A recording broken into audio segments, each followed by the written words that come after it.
ওয়াহির বাণী নেওয়ার মতো ক্ষমতা সবার নেই কেন? তার জবাব কোরআন শরীফের ওই আয়াত। আল্লাহ বলেন, আমি যদি এই কোরআন নাযিল করতাম পাহাড়ের উপর, লা রাআইতাহু, তাহলে আপনি অবশ্যই দেখতেন। আপনি দেখতেন বলে ছেড়ে দেননি আল্লাহ। আল্লাহ বললেন লা রাআইতাহু, আপনি অবশ্যই দেখতেন। খাশিআম মুতাসাদ্দিআম মিন খাশিয়াতিল্লাহ, আল্লাহর ভয়ে পাহাড় চূর্ণ বিচূর্ণ হয়ে যাচ্ছে।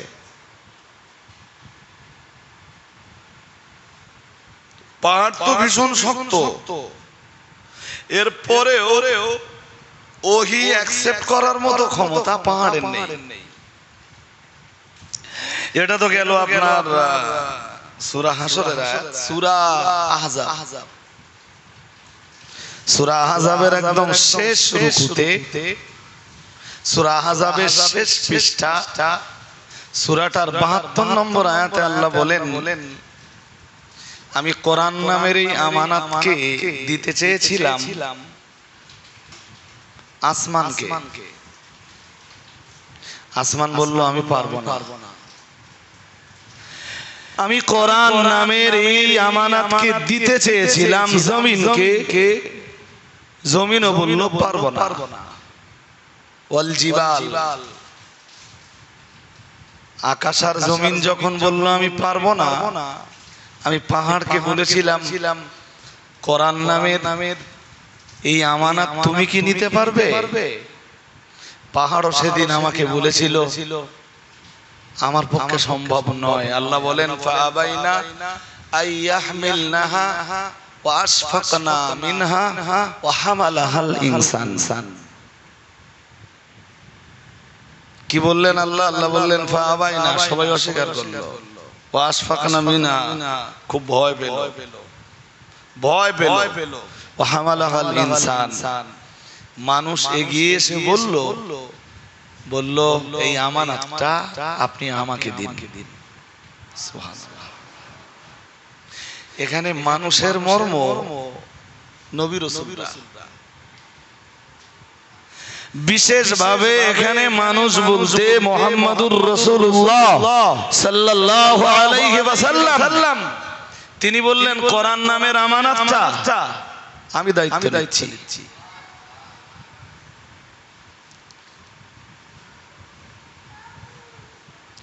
কোরআন যে কত শক্ত ছিল, কোরআন গ্রহণ করা যে কত কঠিন ছিল, আম্মা জান আয়েশার একটা বর্ণনায় তা স্পষ্ট হয়ে যায়। বুখারী শরীফের প্রথম দিকের হাদিসগুলো প্রায় সব আম্মা আয়েশা থেকে বর্ণিত, একদম ফার্স্ট পেজের হাদিসগুলো। আম্মা আয়েশা বলেছেন লাকাদ রাআইতুহু, আমি গল্প করে বলছি, আর এই গল্পের ভিতর দিয়ে আপনাদের মন দিয়ে কথাগুলো শুনতে হবে। একটা কথাও আমি বার্তা বলবো না। আম্মা জান আয়েশা বলেন লাকাদ রাআইতুহু, আমি আমার রাসূলকে দেখেছি, ইয়ানজিলু আলাইহিল ওয়াহয়ু, এমন কন্ডিশনে যে আমার নবীর উপরে ওহী নাযিল হচ্ছে। সুবহানাল্লাহ। আর একটু আওয়াজ তুলে বলুন তো। আম্মা আয়েশা কি করে বললেন স্ত্রীদের ভিতরে আম্মা জান আয়েশার ঘরেই ওহীটা নাযিল হতো। আম্মা আয়েশা বলেছেন কখনো এমনও ঘটেছে আমি আর আল্লাহর রাসূল এক কম্বলের নিচে আছি, রাসূলের উপরে ওহী নাযিল হচ্ছে। আর ওহী যখন নাযিল হতো আম্মা আয়েশা কি করে বুঝতেন? তার বর্ণনা আমি যে হাদিসটা বলছি এই হাদিসটাতে পাবেন।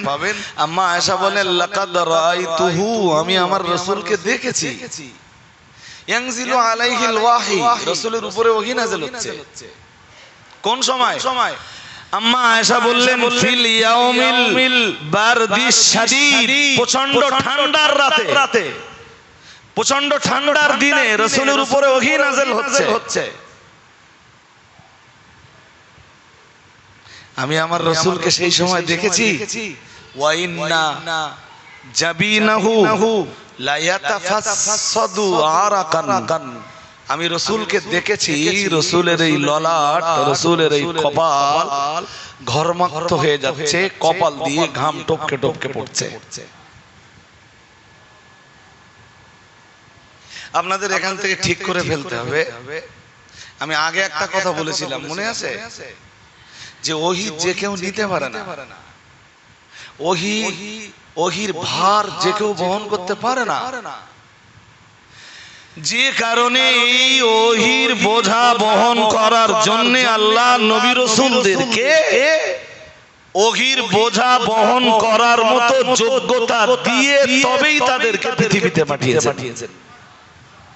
আরেকটু মন খুলে বলুন না, নূহকে আল্লাহ ওইভাবে তৈরি করে ওহী নেওয়ার মতো পাওয়ার নূহ আলাইহিস সালামের ভিতরে দিয়ে তবে নবী নূহকে আল্লাহ নবী করে পাঠিয়েছেন। ইব্রাহিম আলাইহিস সালামকে ওহী নেওয়ার মতো যোগ্যতা দিয়ে তবে আল্লাহ তাকে নবী বানিয়েছেন, নইলে নিতে পারবে না তো।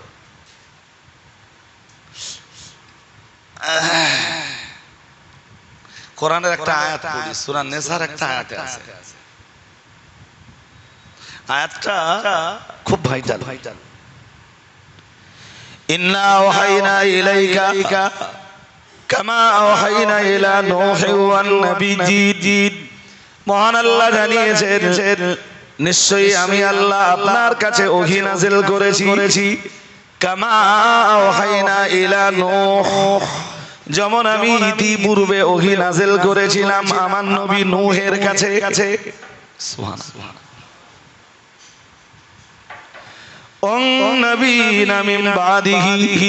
শুধু আমার নূহের কাছে নয়, নূহের পরবর্তী নবী যারা তাদের কাছেও আমি ওহী নাযিল করেছি। মহান আল্লাহ আবার জানিয়েছেন, ওয়াহাইনা ইলা ইব্রাহিমা, যেভাবে আমি ওহী নাযিল করেছিলাম আমার নবী ইব্রাহিমের কাছে, ওয়া ইসমাঈলা, আমার নবী ইসমাঈলের কাছে, ওয়া ইসহাকা, আমার নবী ইসহাকের কাছে, ওয়া ইয়াকুবা, আমার নবী ইয়াকুবের কাছে, ওয়াল আসবাতি, এবং আমার নবী ইয়াকুব আলাইহিস সালামের বংশে যারা নবী ছিলেন তাদের কাছে, ওয়া ঈসা, যেভাবে আমি ওহী নাযিল করেছিলাম আমার ঈসার কাছে, ওয়াল আসবাত ওয়া ঈসা ওয়া আইয়ুব ওয়া ইউনুস, যেভাবে আমি ওহী নাযিল করেছিলাম আমার নবী আইয়ুবের কাছে, ওয়া ইউনুস, যেভাবে ওহী নাযিল করেছিলাম আমি আমার নবী ইউনুসের কাছে, ওয়া হারুন, আমার নবী হারুনের কাছে, যেভাবে আমি ওহী নাযিল করেছিলাম, ও সুলাইমান, আমার নবী সুলাইমানের কাছে। আমরা এতগুলো নবীর নাম জানার পরে আমরা জানো আল্লাহকে জিজ্ঞেস করলাম, আল্লাহ তাহলে কি আপনি নবী দাউদের কাছে কোনো ওহী করেননি? মহান আল্লাহ সঙ্গে সঙ্গে জবাব দিয়ে বললেন, ওয়া আতাইনা দাউদা যাবুরা, আমি আল্লাহ তো ওহী রূপে জবুর নামীয় কিতাবটা আমার নবী দাউদকে দিয়েছিলাম।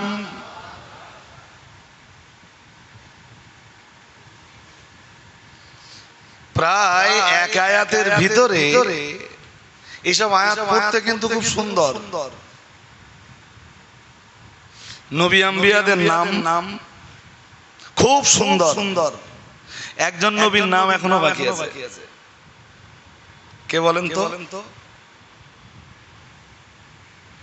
এর ভিতরে যতজন নবীর নাম এসছে মুসা নবীর নামটা এখন উল্লেখ হয়নি। ঈসা নবীর নাম আছে, ইব্রাহিম নবীর নাম আছে, ইসমাইল নবীর নাম আছে, হ্যাঁ, আর ইউসুফ আলাইহিস সালামের নাম আসেনি। তো ইউসুফ নবীর নাম না এলেও আল্লাহ ইয়াকুব নবীর পরে একটা শব্দ ব্যবহার করেছেন। আয়াতটা আরেকবার শুনেন, শুনলে বুঝবেন।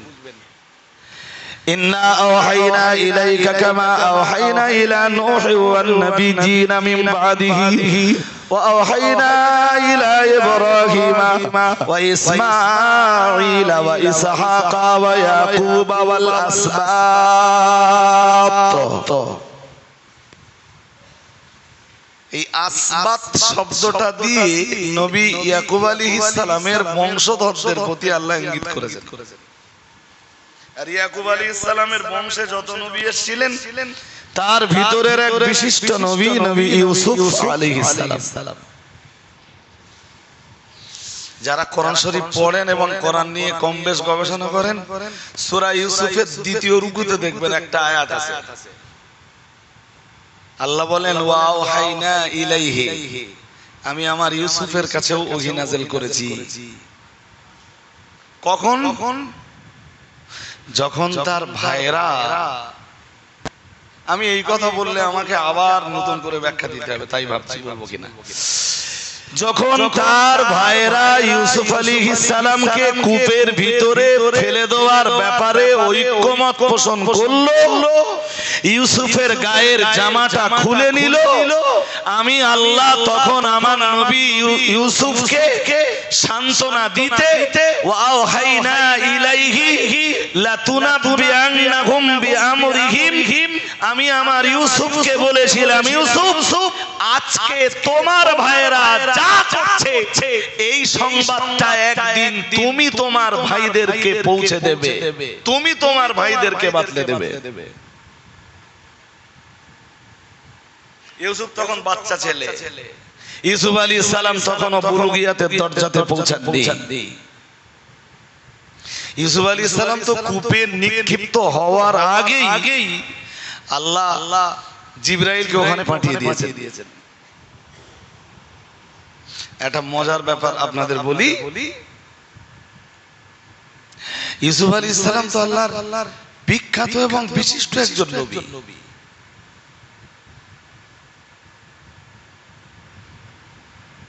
যার নামে কোরআনের একটা সূরা আল্লাহ নাযিল করেছে এবং ফার্স্ট টু লাস্ট পুরো ইউসুফ আলাইহিস সালামের লাইফ হিস্ট্রি নিয়ে আল্লাহ আলোচনা করেছেন, যার প্রত্যেকটা আয়াতে রয়েছে মানব জীবনের জন্য শিক্ষণীয় বিরাট বিরাট উপকরণ। আলহামদুলিল্লাহ। ইউসুফ আলাইহিস সালামকে যখন কুয়ায় ফেলা হয়, আল্লাহ জিবরিলকে বললেন ওরা ইউসুফের গায়ে জামা খুলে দিয়েছে, দেরি করো না, ইউসুফের গায়ে জামা পরিয়ে দাও। সুবহানাল্লাহ। ওরা জামা খুললো কেন? ওদের জামা খুলবার পিছনে কারণ ছিল, ওই জামায় রক্ত লাগিয়ে নিয়ে ইয়াকুব আলাইহিস সালামকে দেখিয়ে বলবে ইউসুফকে নেকড়েতে খেয়ে ফেলেছে। বললো তাই। ওরা তো রাত্রে বেলায় আব্বার কাছে ফিরে এসে নবী ইয়াকুব আলাইহিস সালামের কাছে তাই বললো। ইয়াকুব আলাইহিস সালাম শুনে বুঝে বললেন নেকড়ে যদি ইউসুফকে খেয়ে থাকে আর ইউসুফের জামায় যদি কোনো ছেঁড়া ফাটা না থাকে, তাহলে বুঝতে হবে কেনানের নেকড়ের দল অত্যন্ত দয়ালু, যে ওরা ইউসুফকে খেলো কিন্তু ইউসুফের জামার কিচ্ছু হয়নি।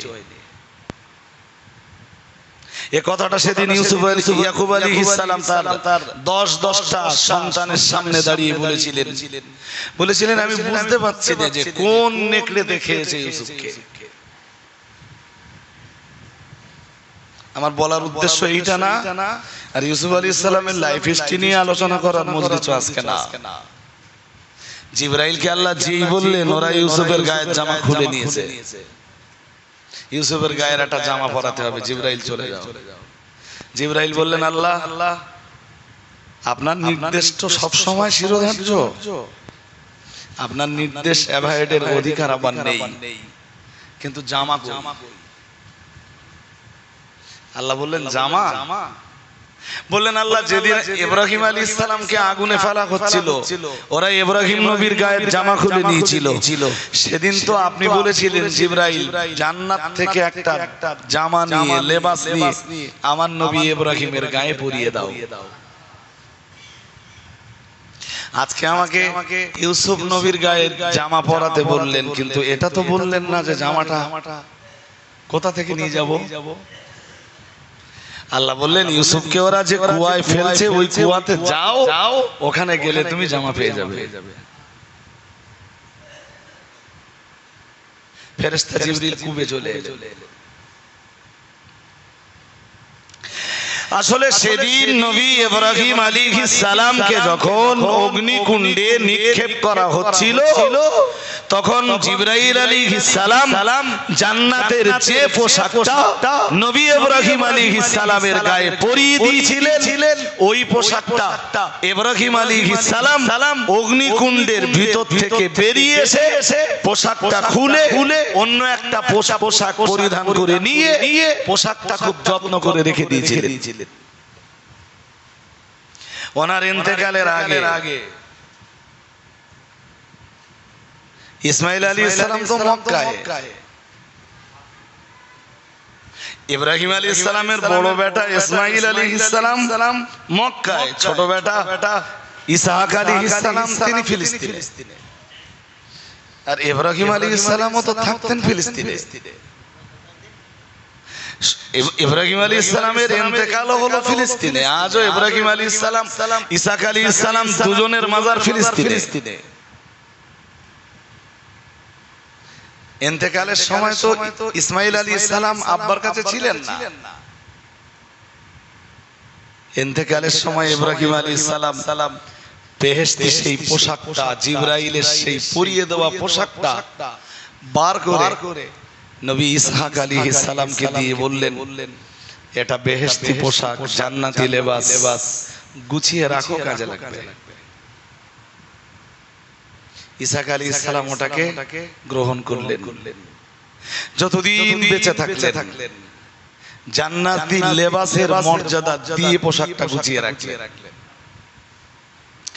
ইসহাক আলাইহিস সালামের ইন্তেকালের সময় ওনার বেটা ইয়াকুব আলাইহিস সালামকে ওই পোশাকটা আবার দিলেন।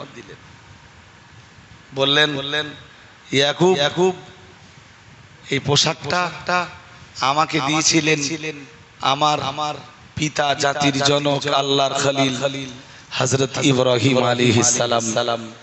গুছিয়ে রাখো, পোশাকটা তোমাকে দিচ্ছি। আর সেই পোশাকটা এতদিন ধরে আমি সংরক্ষণ করেছি, এখন জীবনের শেষ লগ্নে এসে পোশাকটা তোমার কাছে হেফাজত করছি আমি। তামাম জীবন ধরে নবী ইয়াকুব আলাইহিস সালাম পোশাকটা গুছিয়ে রাখলেন। ইয়াকুব আলাইহিস সালামের অন্য 10টা বেটা যখন কল কৌশল করে ইউসুফ আলাইহিস সালামকে ময়দানে নিয়ে যাচ্ছিল, সম্ভবত ইয়াকুব আলাইহিস সালাম কিছুটা আন্দাজ করতে পেরেছিলেন। এরই ভিত্তিতে নবী ইউসুফ আলাইহিস সালামকে ঘরের ভিতরে ডেকে নিয়ে জান্নাতি ওই লেবাসটা তিনি ভাঁজ দিতে লাগলেন। এইভাবে ভাঁজ করতে লাগলেন, যতটা ছোট করা যায়। ছোট করতে ইমাম ফখরুদ্দিন রাজি তাফসিরে কাবীরের ভিতরে লিখেছেন, ভাঁজ করতে ওই এতটাই ছোট হয়ে গেল জামাটা, বেহেশতি পোশাকটা, যে ওই পোশাকটা ইয়াকুব আলাইহিস সালাম একটা মাদুলি নিলেন, মাদুলি নিয়ে মাদুলির ভিতরে ঢুকিয়ে দিলেন। মাদুলিতে একটা দড়ি পরিয়ে দিলেন, ওই দড়ির ভিতরে মাদুলিটা গলিয়ে দিলেন, নবী ইউসুফ আলাইহিস সালামের গলায় পরিয়ে দিলেন। ইউসুফ আলাইহিস সালাম বলেছিলেন, ইয়াকুব আলাইহিস সালাম বেটা ইউসুফকে বলেছিলেন, আমার দাদা ইব্রাহিম আলাইহিস সালামকে আল্লাহ জান্নাতি যে লেবাসটা দিয়েছিলেন সেই লেবাসটা এখন তোমার গলায়। বললেন, তুমি পৃথিবীর যেখানেই যাও লেবাসটাকে হেফাজত করে দেখো।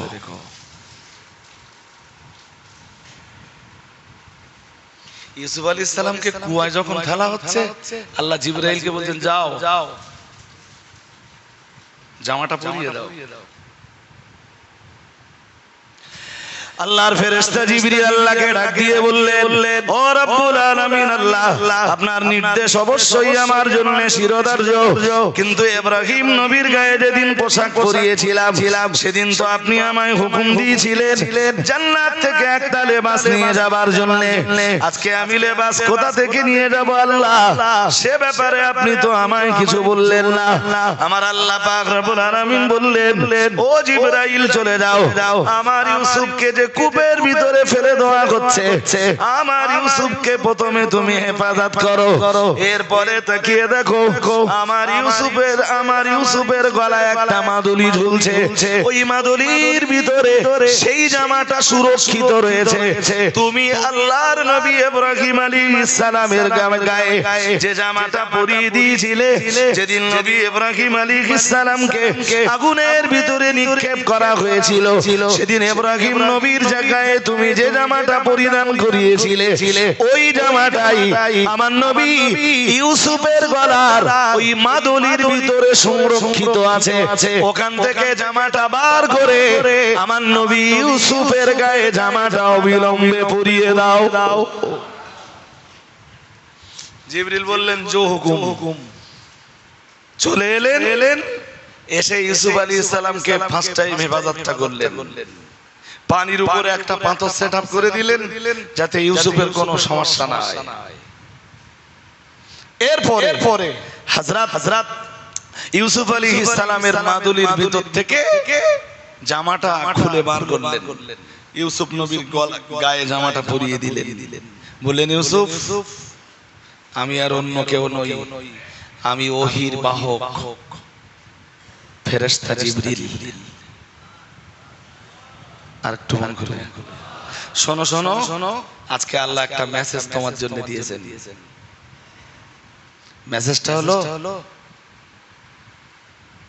মেসেজটা হলো লাতুনাব্বিআন্নাহুম বিআমরিহিম, যে 10টা ভাই মিলে তোমাকে আজকে কূপের ভিতরে ফেলে দিচ্ছে, কূপের ভিতরে ফেলে দেওয়ার আর তোমার প্রতি জুলুম অত্যাচারের এই সংবাদটাই তুমি আবার একদিন তোমার ভাইদের কাছে পৌঁছে দিবে।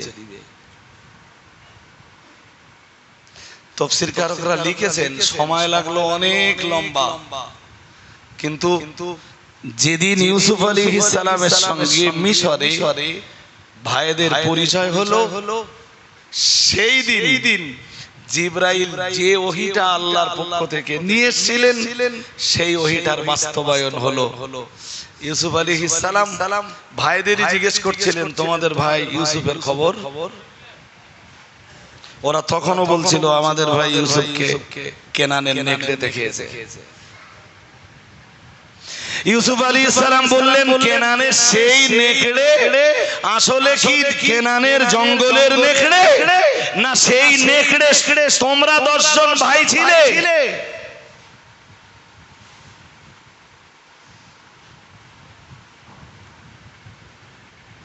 আমার বলার উদ্দেশ্য শুধু এইটা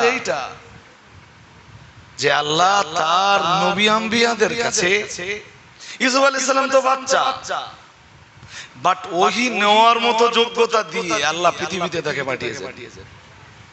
এইজন্য বাচ্চা ছেলে ওহীর বাণী ধারণ করতে পারছে, ওহীর বাণী নেওয়ার মতো ক্ষমতা তার আছে। কারণ নবী আম্বিয়াদেরকে আল্লাহ পাঠান ওহী নেওয়ার মতো যোগ্যতা দিয়ে। আমাদের নবীর ক্ষেত্রে আল্লাহ পাক রব্বুল আলামিন কোরআনুল কারীম রাসূলকে দিয়েছেন, মানে আসমানের সর্বশ্রেষ্ঠ কিতাব রাসূলের উপরে নাযিল করেছেন।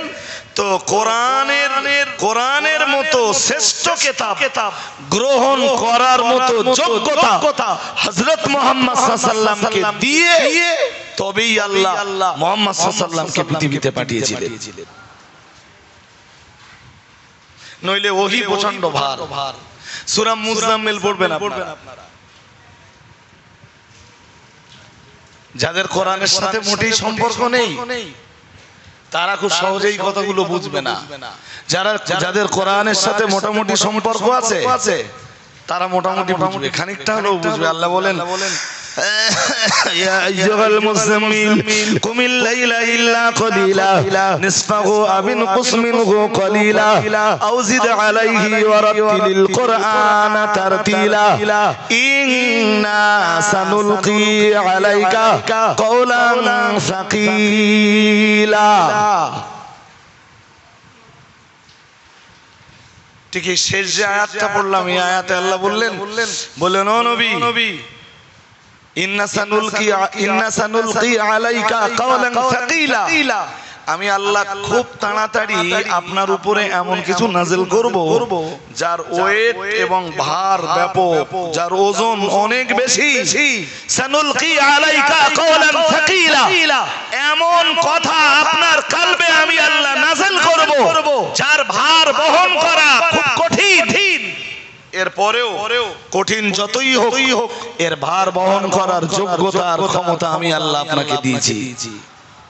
আর একটু মন খুলে বলুন, মনে রাখবেন যার বোঝা যত ভার সেই জিনিস বহন করতে পারলে লাভ তত।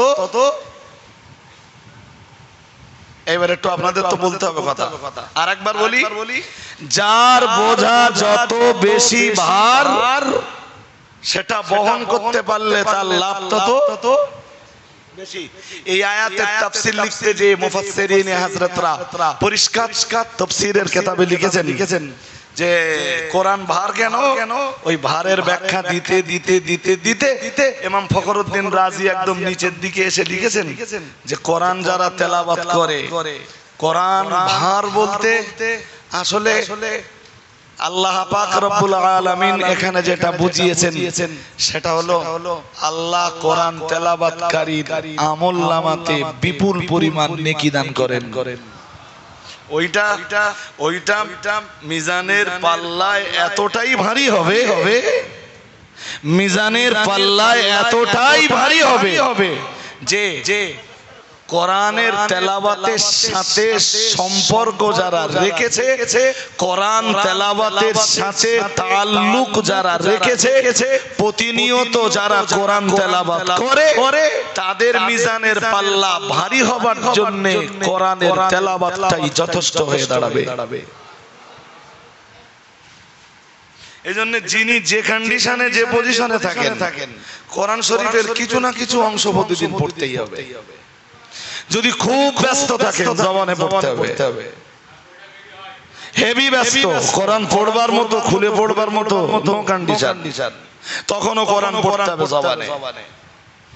যদি খুলে পড়ার কন্ডিশন না হয় সূরা ফাতিহাটা পড়ুন, সূরা ইখলাসটা পড়ুন, সূরা ফিল পড়ুন, সূরা নাসর পড়ুন, সূরা লাহাব পড়ুন, সূরা ইখলাস পড়ুন, সূরা কাফিরুন পড়ুন, সূরা কাউসার পড়ুন, সূরা মাউন পড়ুন। যেই সূরাগুলো জানা আছে অন্তত সেই সূরাগুলো পড়ুন। আর সেম কারণে রাসূল কোরআন তেলাওয়াত না করে কখনো ঘুমাতেন না। কোন রাতে রাসূলের এই চোখের পাতা দুটো কোরআন তেলাওয়াত না করে এক জায়গায় হতো না। কমপক্ষে সূরা সাজদা আর সূরা মুলক, এরপরে যখন তিনি বিছানায় যেতেন, বিছানায় পিঠ লাগালেন, বালিশে মাথা লাগালেন, রাসূল বিছানায় পিঠ আর বালিশে মাথা লাগিয়ে পড়তেন বিসমিল্লাহির রহমানির রহিম, আলহাকুমুত তাকাসুর হাত্তা যুরতুমুল মাকাবির, কাল্লা সাওফা তা'লামুন সুম্মা কাল্লা সাওফা তা'লামুন, কাল্লা লাউ তা'লামুনা ইলমাল ইয়াকিন লাতারাবুন্নাল জাহিম, সুম্মা লাতারাবুন্নাহা আইনাল ইয়াকিন, সুম্মা লাতুসআলুন্না ইয়াওমাইযিন আনিন নাঈম। সাহাবারা জিজ্ঞেস করলে বলতেন বিছানায় শুয়ে যে লোকটা এই সূরাটা তেলাওয়াত করে 1000 আয়াত পড়লে যতটা সওয়াব হয় আল্লাহ তার আমলনামাতে ততটা সওয়াব দান করেন। বলতেন তাই আমি প্রতিদিন বিছানায় পিঠ লাগিয়ে বালিশে মাথা লাগিয়ে আমি সূরা তাকাসুরটা তেলাওয়াত করি।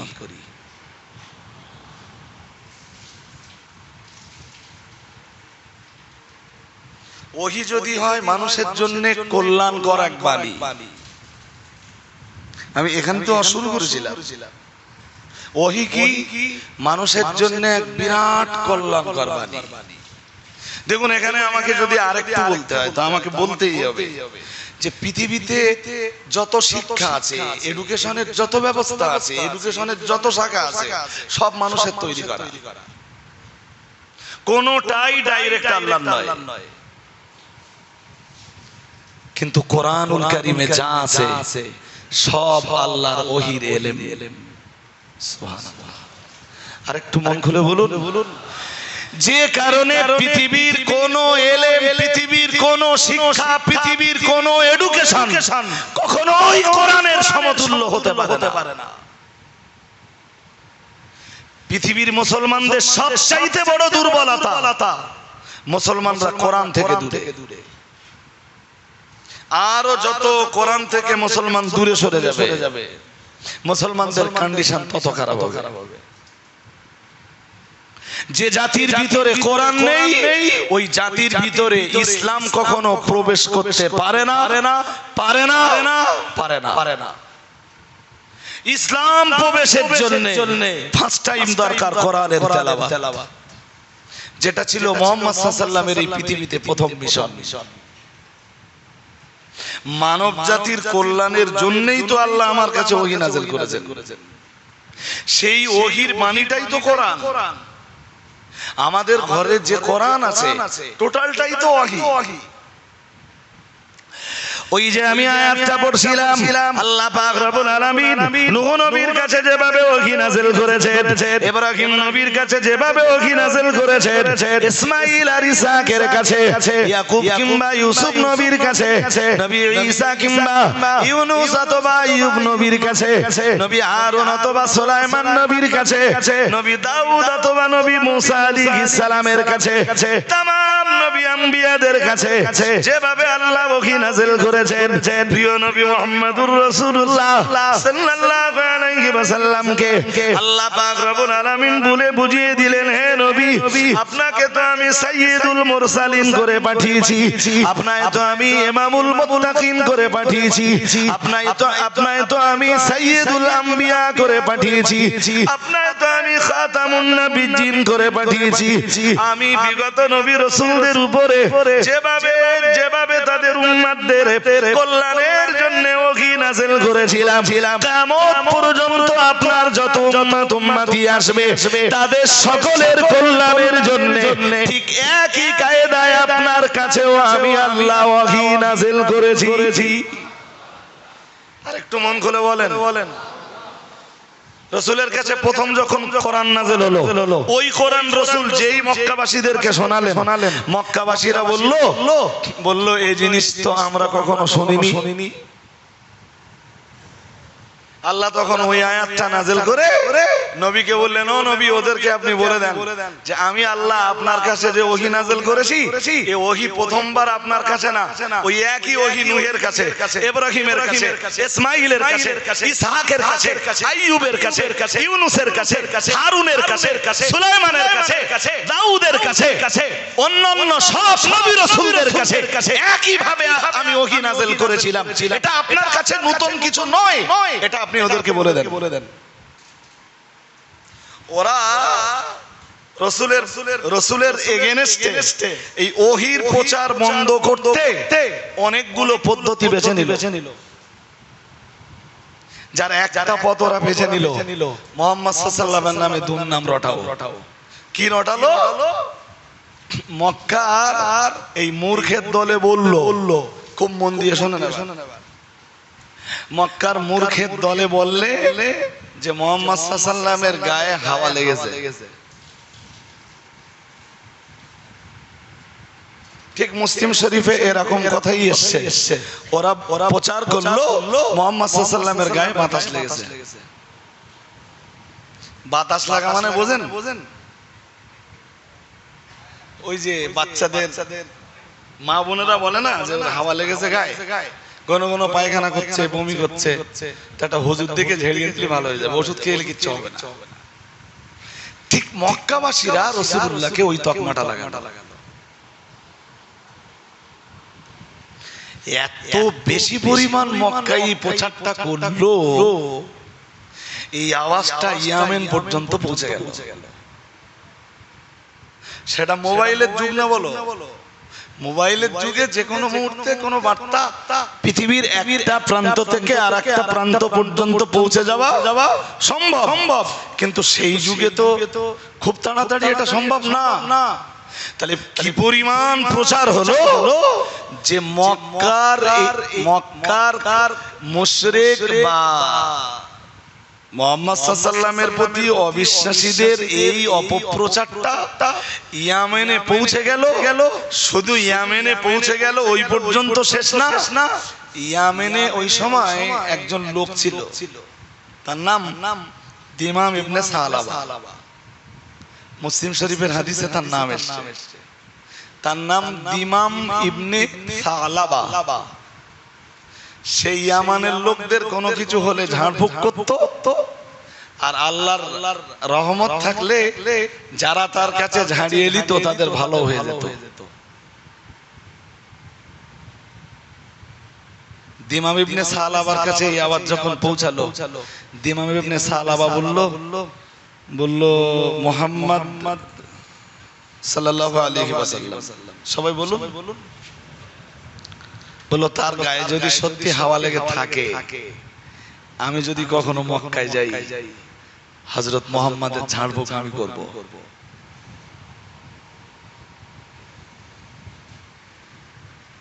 সেখান থেকে মুহাম্মদ সাল্লাল্লাহু আলাইহি ওয়াসাল্লামের দেখবার জন্য তার আগ্রহটা খুব বেড়ে গেল। মক্কায় এত লোক আছে, কারোর গায়ে হাওয়া লাগলো না, মুহাম্মাদের গায়ে কেন হাওয়া লাগতে যাবে? দিমাম ইবনে সালাবার জীবনে মক্কায় আগমনের সময় যখন হলো, 1 বছর অতিবাহিত হলো না, সময় হলো, তার ভাগ্য সুপ্রসন্ন হলো, কপাল খুলে গেল, মক্কায় আগমনের সময় হয়ে গেল। মক্কাতুল মুকাররমায় যখন দিমাম ইবনে সালাবা এসে হাজির হলো, দিমাম ইবনে সালাবার মুখে শুধু একটাই কথা, আইনা মুহাম্মদ, আইনা মুহাম্মদ, আইনা মুহাম্মদ, কোথায় মুহাম্মদুর রাসূলুল্লাহ সাল্লাল্লাহু আলাইহি ওয়াসাল্লাম, কোথায় মুহাম্মদুর রাসূলুল্লাহ সাল্লাল্লাহু আলাইহি ওয়াসাল্লাম, তোমরা কে আমায় তার সংবাদ দিতে পারবে? আমি সুদূর ইয়ামান দেশ থেকে এসেছি, শুনেছি মুহাম্মাদের গায়ে নাকি হাওয়া লেগেছে, আমি মুহাম্মদুর রাসূলুল্লাহ সাল্লাল্লাহু আলাইহি ওয়াসাল্লামকে ঝাড়ফুঁক করব।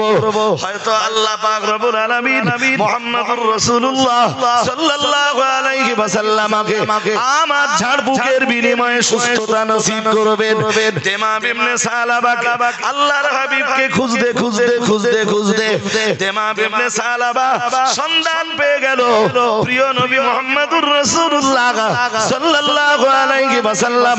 তখন তিনি দারে আরকামে অবস্থান করছিলেন। সুবহানাল্লাহ। দারে আরকামে কাজ কি? এই দারে আরকামটা কোথায় জানেন? আপনারা সবাই বুঝবেন না, যারা হজ করেছেন তারা বুঝবেন। মক্কা শরীফের ঠিক দক্ষিণ আর পূর্ব কোণে 130 মিটার দূর তৎকালীন সময়ে রাসূলের এক সাহাবীর বাড়ি ছিল। সেই সাহাবীর লাকাব ছিল আরকাম।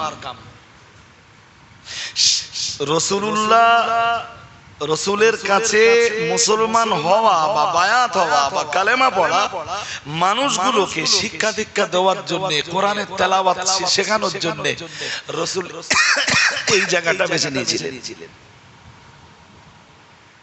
আপনাদের আরো ভালো মনে পড়বে যারা মোটামুটি ইতিহাস পড়েছেন, ওমর যেদিন কালেমা পড়েছিলেন, ওমরের ইসলাম গ্রহণটা ওই ঘরের ভিতরে ছিল। এই ঘরটা খুব বিখ্যাত।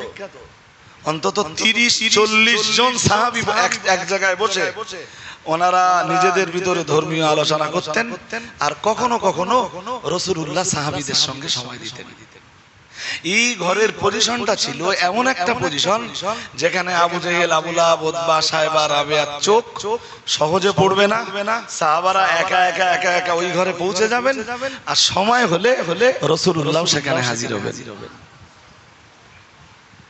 ওমর যেদিন কালেমা পড়েছিলেন, ওমরের কালেমাটা ওই ঘরের ভিতরে ছিল। এখানে অবস্থান করতেন হযরত সুহাইব রুমি, এখানে অবস্থান করতেন আব্দুল্লাহ ইবনে মাসউদ, এখানে অবস্থান করতেন রাসূলের প্রিয় সাহাবী হযরত আবু বকর, ওমর, ওসমান, আলী। ঠিক এই ঘরটাতে অবস্থান করতেন। এখানে এসেই রাসূলের কাছে লেখাপড়া শিখতেন হযরত রাসূলের সাহাবী হযরত খাব্বাব ইবনে আর রাদিয়াল্লাহু তাআলা আনহু। রাসূলের বিখ্যাত সাহাবীরা এখানে এসে রাসূলের কাছে দীক্ষা নিতেন। রাসূলের প্রিয় চাচা হযরত আমির হামজা রাদিয়াল্লাহু তাআলা আনহু। আরে প্রথম দিকে মুসলমানদের তো কোনো কাজই নেই। নামাজ ফরজ হয়েছে রাসূলের বয়স তখন 51 বছর।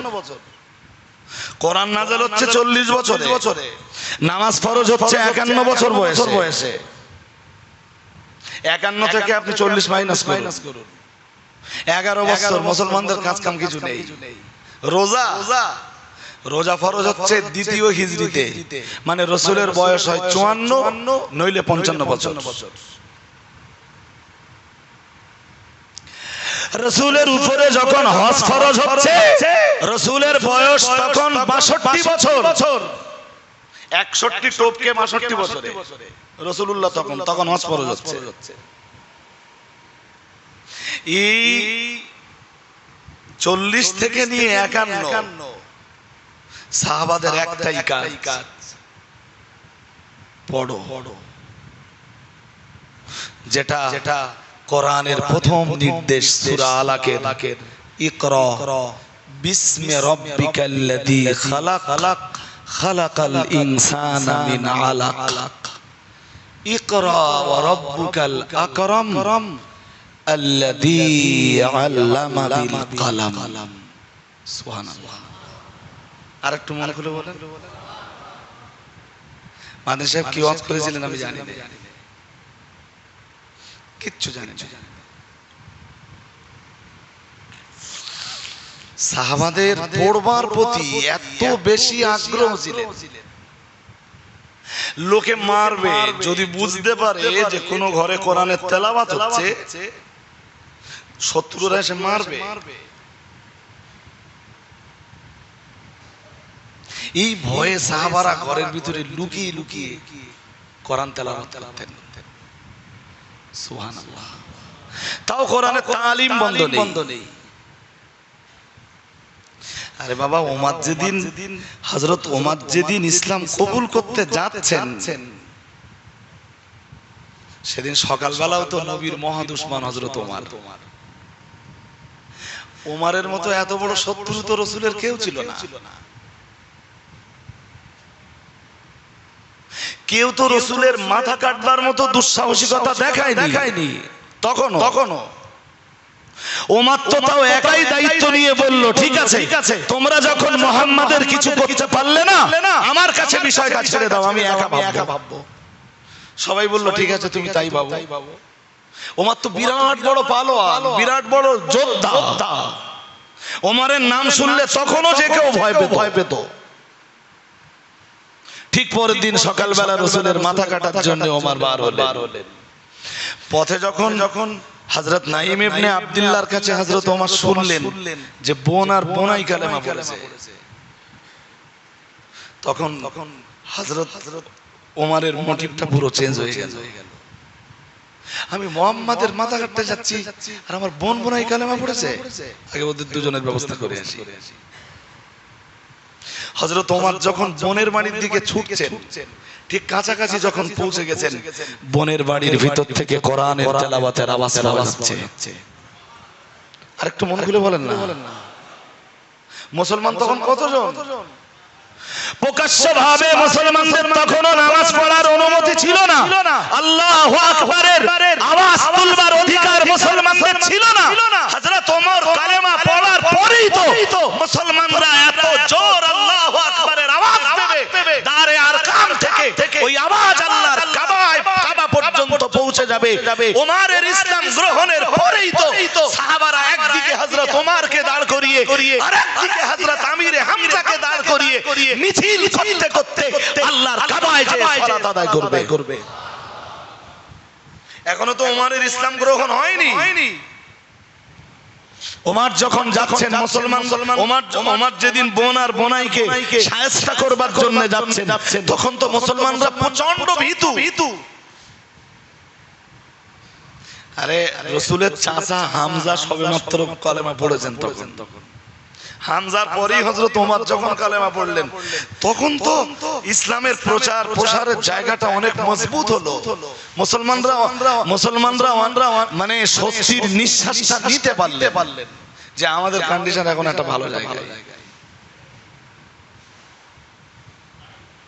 আমি ইতিহাস বললে অনেক লম্বা হবে, আমি ইতিহাস শোনাতে বসে দিই। শুধু বোঝাচ্ছি এইটা, দূর থেকে ওমর কোরআন তেলাওয়াতের আওয়াজ শুনছেন। আলহামদুলিল্লাহ পড়েন না আলহামদুলিল্লাহ। আর গত যে রাতটা গেছে না, গত রাত, এটা তো দিনের বেলা, রাসূলুল্লাহ কোরআন পড়ছিলেন সূরা হাক্কা। নামাজে হযরত ওমর রাসূলুল্লাহ সূরা হাক্কা পড়ছেন, আর ওমর কোনো একটা কাজ করতে করতে রাসূলের আশপাশে এসে হাজির।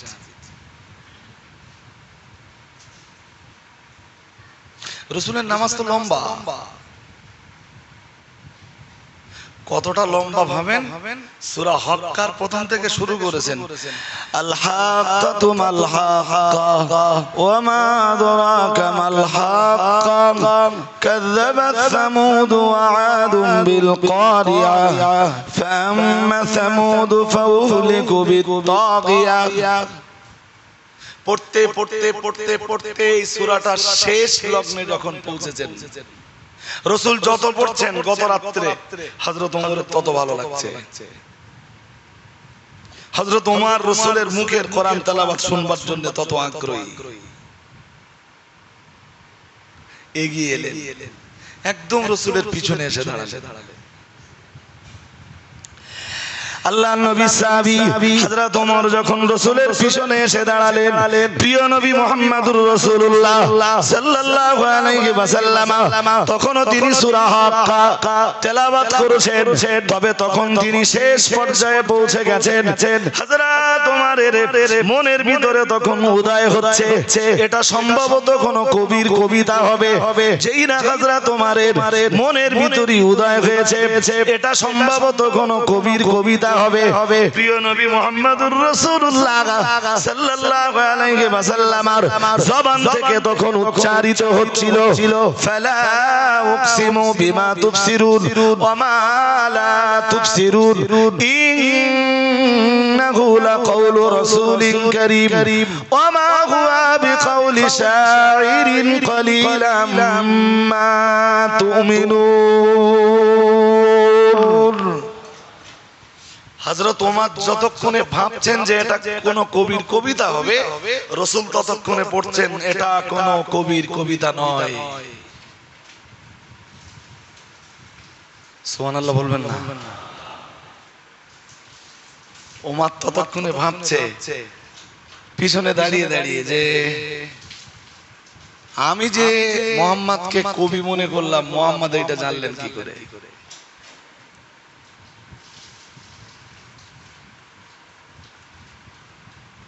পরেক্ষণে হযরত ওমর ভাবছেন এটা কোনো কবিতা যদি না হয়, নিশ্চয়ই জ্যোতিষীদের জ্যোতির্বিদ্যাই হবে। ভাবছেন মনে মনে। রাসূলুল্লাহ আবার কোরআনের আয়াত পড়ে শুনিয়ে দিলেন, ওমা হুয়া বিকাউলি কাহিনিন কলিলাম মা তাযাক্কারুন। সুবহানাল্লাহ বললেন না, নবী সঙ্গে সঙ্গে আয়াত পড়ে দিলেন, বললেন না এটা কোন জ্যোতিষশাস্ত্রবিদের জ্যোতির্বিদ্যাও নয়। হযরত ওমর মনে মনে ভাবছেন তাহলে এটা কি? আল্লাহ পাকের রাসূলের জবান দিয়ে তখন আবার বার হচ্ছে, তানজিলুম মির রাব্বিল আলামিন। আর একটু মন খুলে বললেন এটা রাব্বুল আলামিন, আল্লাহর পক্ষ থেকে অবতারিত মহিমান্বিত বাণী। ওমর ভাবছিলেন এই বাণী তাহলে এই বাণী কি তবে মুহাম্মদ সাল্লাল্লাহু আলাইহি ওয়াসাল্লাম তৈরি করেন? আবার ভাবছেন মুহাম্মদ কি ঠিক বলছেন? আল্লাহ পাকের কোরআনের আয়াত রাসূলুল্লাহ তখন আবার পড়ছেন, আমার নবীর জবান দিয়ে আবার বার হচ্ছে, ওয়ালাউ তাকাওয়ালা আলাইনা বাদাল আকাবিল লাখাদনা মিনহু বিল ইয়ামিন। না না না না না, এটা আমার নবী মুহাম্মাদের রচনা করা নয়, এটা আমার নবী মুহাম্মদ রচনা করে আল্লাহর বলে প্রচার করে বেড়ান না। কারণ আমি আল্লাহ বলি দিয়েছি, ওয়ালাউ তাকাব্বালা আলাইনা বাদাল আকাবিল। আমার নবী যদি কখনো কোনো কথা নিজে নিজে বানান আর ওইটা প্রচার করার সময় যদি আল্লাহর বাণী বলে চালিয়ে দেন, লাখাদনা মিনহু বিল ইয়ামিন, আমার নবীর ডান হাতটা আমি ধরবো, এরপরে আমি আল্লাহ আমার নবীর কণ্ঠ শিরাটা আমি কেটে দিব। না না না না, কখনোই আমার নবী নিজে বানিয়ে প্রচার করার সময় সেটাকে আমার ওহী বলে তিনি প্রচার করে দিবেন না। আমার আল্লাহ ওটা অন্য আয়াতেও জানিয়েছেন, ওয়ান-নাজমি ইযা গাওয়া মা দাল্লা সাহিবুকুম ওয়া মা গাওয়া ওয়া মা ইয়ানতিকু আনিল হাওয়া ইন হুয়া ইল্লা ইউহা। মহান আল্লাহ বললেন, আমার নবী তো তোমাদের মাঝখানে কোনো কথাই বলেন না, নিজের পক্ষ থেকে কোনো কথাই বলেন না, শুধু সেটাই আমার নবী তোমাদেরকে বলেন, আমি ওহী রূপে আমার নবীকে যেটা জানিয়ে দেই। ওই গত রাত্রে রাসূল যখন কোরআন পড়ছিলেন, ওমর রাসূলের পিছনে দাঁড়িয়েছিলেন। আজকে আবার বোন বোনাইকে যখন মারতে যাচ্ছেন তখনও কোরআন তেলাওয়াতের আওয়াজ শুনছেন। বাট হযরত ওমর তখন খুব ক্ষিপ্র মেজাজে, যেভাবেই হোক আগে এদের দুজনকে শাস্তি দেব, তারপরে আমি মুহাম্মদ সাল্লাল্লাহু আলাইহি ওয়াসাল্লামের ব্যবস্থা আজকে নেবই। ওমর ঘরের দরজায় যে আওয়াজ দিলেন, শুধু ভাবলেন দেখি ঘরের ভিতরে কারা কারা আছে। তবে এটা ওমরের বিশ্বাস হয়ে গেল যে কোরআন তেলাওয়াতের এই আওয়াজটা আমার বোনেরও নয়, আমার বোনাইয়েরও নয়।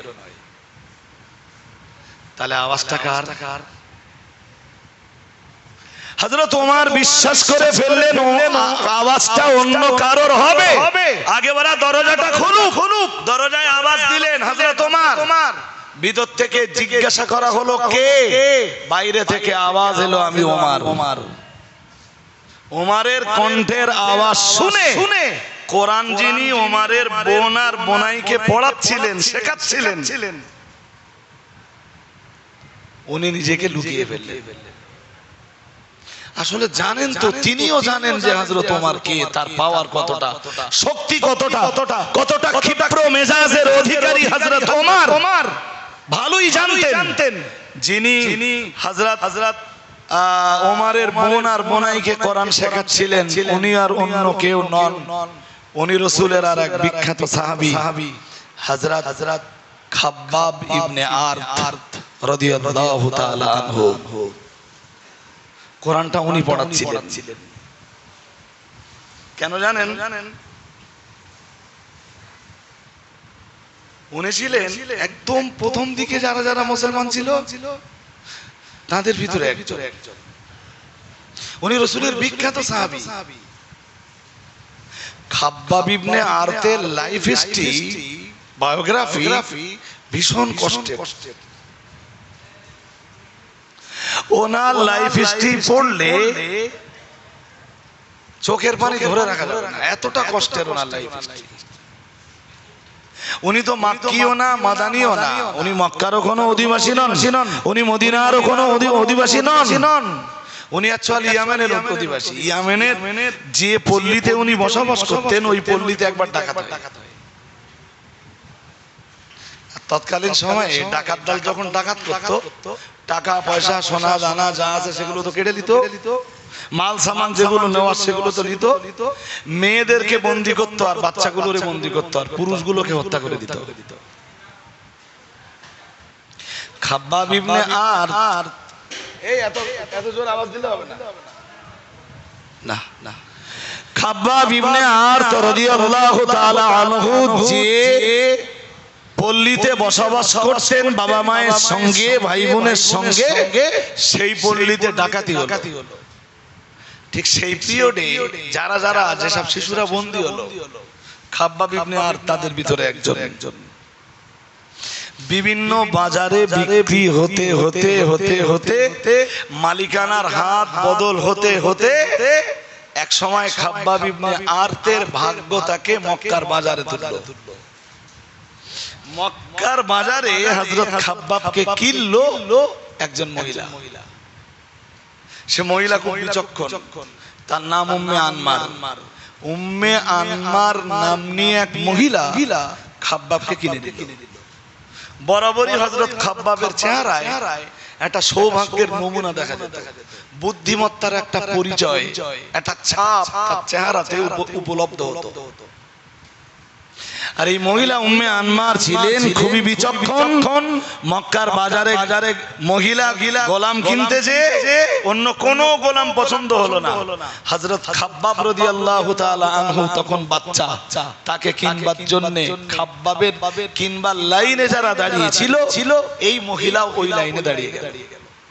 উম্মে আনমার যত খরিদ্দার লাগলো, যারা দর হাঁকাচ্ছিল, উম্মে আনমার সবচেয়ে বেশি দামটা দিল। বলল সবচেয়ে বেশি দামটা আমার থাকলো, যে যত দাম দেবে আমি তার চেয়ে বেশি দেব, কিন্তু এই গোলাম আমার চাই। উম্মে আনমার খাব্বাবকে কিনে নিয়ে যখন বাড়ির পথে রওনা দিল, জিজ্ঞেস করলো খাব্বাবকে, তোমার নাম? হযরত খাব্বাব ইবনে আরত বললেন, আমার নাম খাব্বাব। বললেন বেশ, তোমার ভালো নাম। তো তোমার আব্বার নাম? বললেন আমার আব্বার নাম আরত। তো তোমাদের বসবাসের জায়গা? বললেন আমরা বাস করতাম ইয়ামেনে। মক্কার বাজারে গোলাম বলে তোমাকে বিক্রি করা হলো? বললেন এটা আমার তকদির, আমার কপাল। আমাদের পল্লীতে ডাকাতি হয়,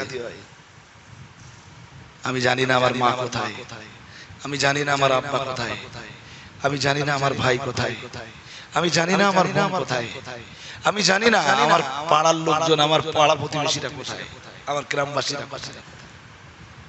শুধু আমি এটুকুই জানি মক্কার বাজারে আমাকে বিক্রি করার জন্য তোলা হয়েছে। আর এ পর্যন্ত আমার বহু হাত বদল ঘটেছে।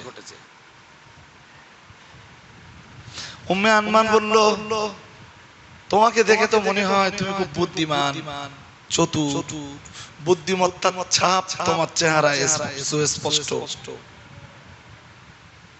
তুমি আমার বাড়িতে থাকো, আমার বাড়িতে খুব বেশি কষ্ট তোমার করতে হবে না। যদিও তুমি আমার বাড়ির গোলাম, খাব্বাবের জীবন খুব ভালোই কাটছিল। তবে মায়ের কথা, বাবার কথা, ভাইয়ের কথা, বোনের কথা যখনই মনে হতো তখনই খাব্বাব ভাবতেন যে এই জুলুম, এই অত্যাচার, এই কালো দিনের কি কোনোদিন শেষ নেই? এই জুলুম অত্যাচারের অবসান কি কখনো হবে না? কেউ কি এই মাজলুমের দায়িত্ব নেবে না?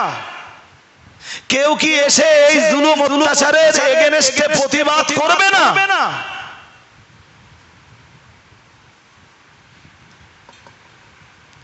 বারংবার এই চিন্তাটা হযরত খাব্বাবের ব্রেনে ঘুরপাক খেত। ইতিমধ্যে খাব্বাবের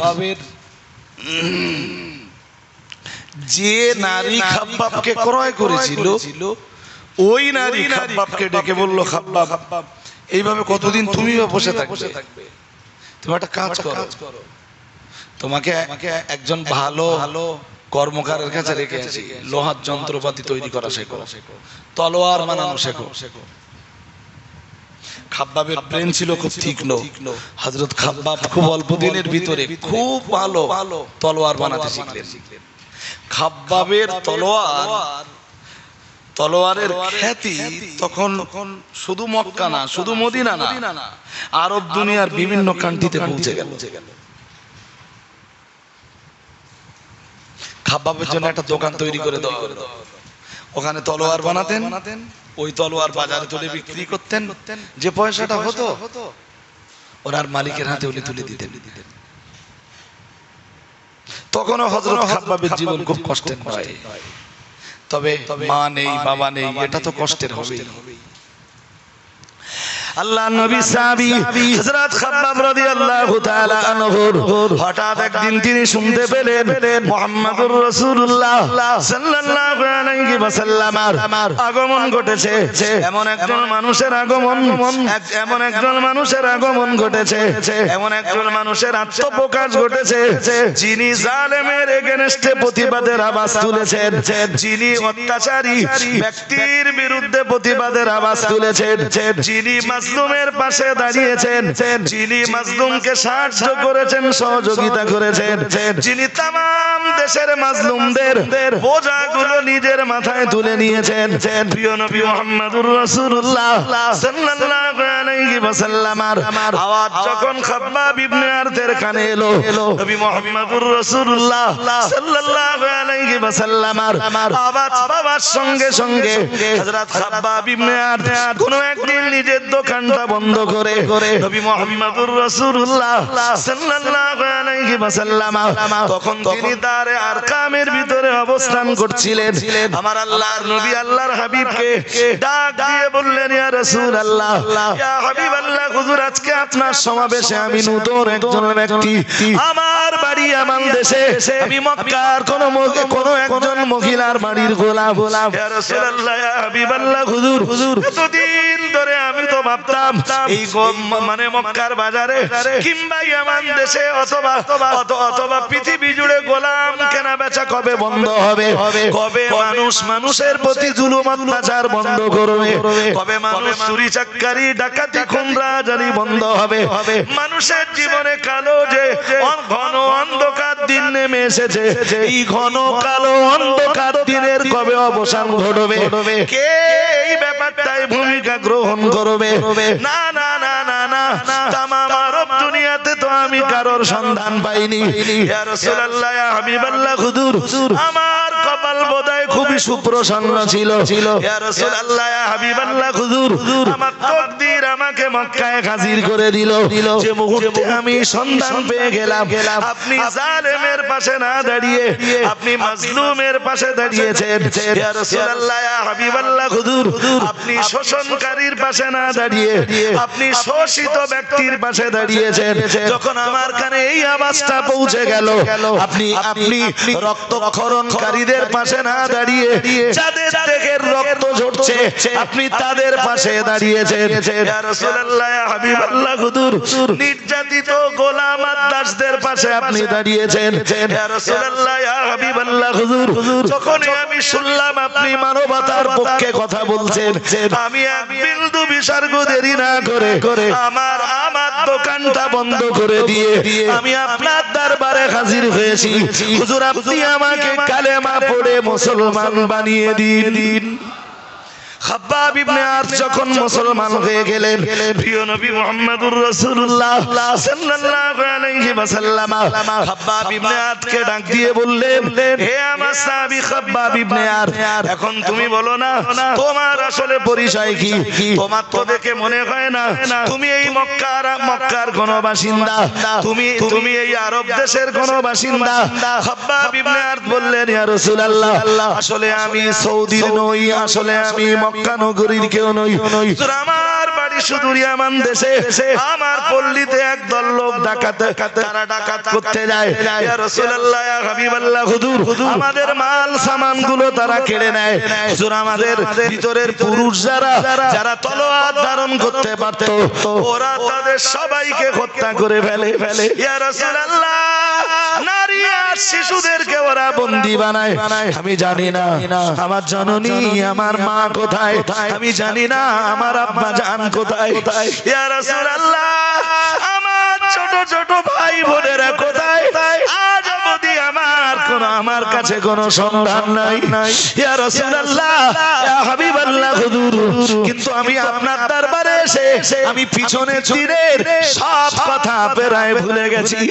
ইয়া রাসূলুল্লাহ, ইয়া হাবিবাল্লাহ, নাকদুরু আজ অবধি যারা যারা ইসলাম কবুল করেছেন সবাই তো ইসলামকে গোপন করে রেখেছেন, লুকিয়ে রেখেছেন। পারবো না হুজুর, আপনি আমায় শুধু অনুমতি দেন, আমি পারবো না আমার ইসলাম গ্রহণের খবরটা আমি কারো থেকে গোপন রাখতে পারবো না। হুজুর আমি আজই আমার ইসলাম কবুলের মেসেজ, সংবাদ বার্তাটা আমি আমার মালিক মনিবদের কাছে পৌঁছে দিব। তাতে হুজুর আমি কালেমা পড়ার জন্য আমার জীবনে যত কষ্ট নেমে আসবে আমি সহ্য করতে তৈরি আছি। খাব্বাব রাসূলের এমন একজন সাহাবী মক্কার মাটিতে দাঁড়িয়ে যার জন্য কান্নার মতো কেউ ছিল না। খাব্বাব প্রথম মক্কার মাটিতে দাঁড়িয়ে পাহাড়ের উঁচু জায়গাতে দাঁড়িয়ে উচ্চ আওয়াজে বলেছিলেন আশহাদু আল্লা ইলাহা ইল্লাল্লাহ ওয়া আশহাদু আন্না মুহাম্মাদান আবদুহু ওয়া রাসূলুহু। আমরা তো ইসলাম খুব সহজে পেয়েছি বলেই ইসলামের প্রতি আমাদের ভালোবাসা নেই, ইসলামের প্রতি আমাদের মহব্বত নেই। ইসলাম খুব সহজে পেয়েছি বলেই ইসলামের বিধিবিধানের প্রতি আমাদের কোনো মায়া মমতা নেই।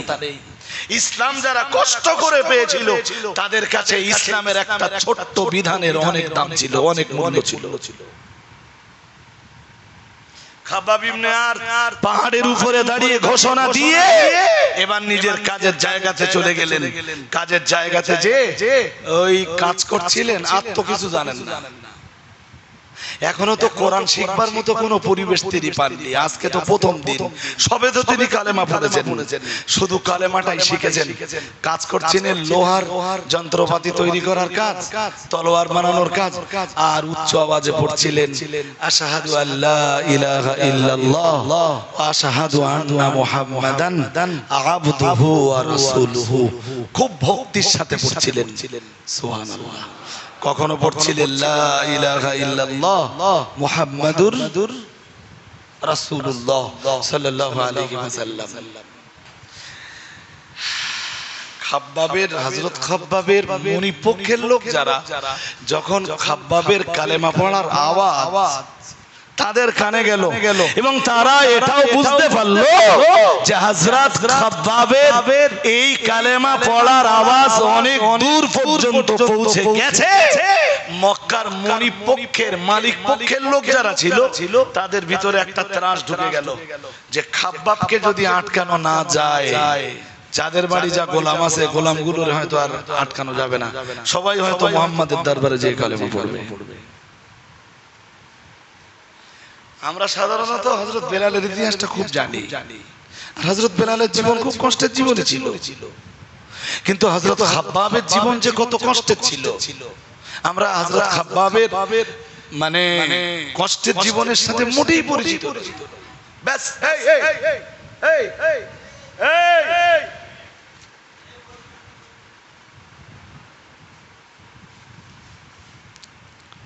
হযরত খাব্বাব রাদিয়াল্লাহু তাআলা আনহুর মনিপক্ষের লোকেরা বিরাট ভাবে খেপে গেল। বিশেষ করে